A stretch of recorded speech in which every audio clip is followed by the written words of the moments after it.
Hello, everyone. Thank you for listening to my book reading. Today, we are going to read Brave Enough for Two by Jonathon D. Voss. Hoot was Olive's very best friend in the whole wide world. But as you know, best friends don't always like the same things. Take, for example, adventures.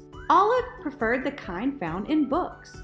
Hoot, on the other hand, he preferred something a little bit different.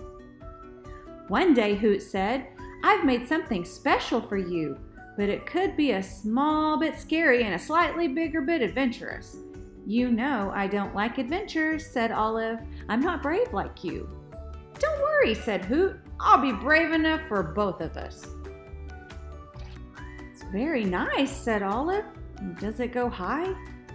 "A little," Hoot said, climbing into the basket, "but not too high." Olive followed after. Up they rose, over the rooftops and treetops, till the ground looked like a giant patchwork quilt passing beneath them. "What do you think?" asked Hoot. "I think this is what it's like to be a cloud," said Olive. "But we've gone way more than just a little high."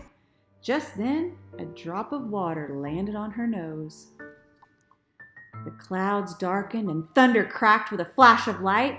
Giant drops poured from the sky. The wind swirled. The basket rocked. "What if the wind blows us far away and we get lost?" cried Olive. Hoot squeezed her hand. "We can never be lost," he said, "so long as I'm here and you're there and here and there aren't very far apart." All of a sudden, the sun poked through the clouds. The wind calmed. "Look," said Hoot, "a rainbow." Olive smiled. Hoot untied the balloons one by one. Lower and lower the basket dropped, till it scraped the ground and toppled over. The pair rolled out, head over bottom, into a patch of grass. "Oh, we made it," said Olive, in a surprised sort of way. What should we do now?" "Of course we made it," said Hoot. "And now I have another idea." Hoot pushed the basket into a nearby river. "I've never been in a boat before," said Olive. "Then it'll be the first time for both of us," said Hoot. "Will we go fast?" asked Olive. "Maybe just a little," said Hoot, tying a flag to their new ship's mast. The boat bobbed and spun like a carnival ride.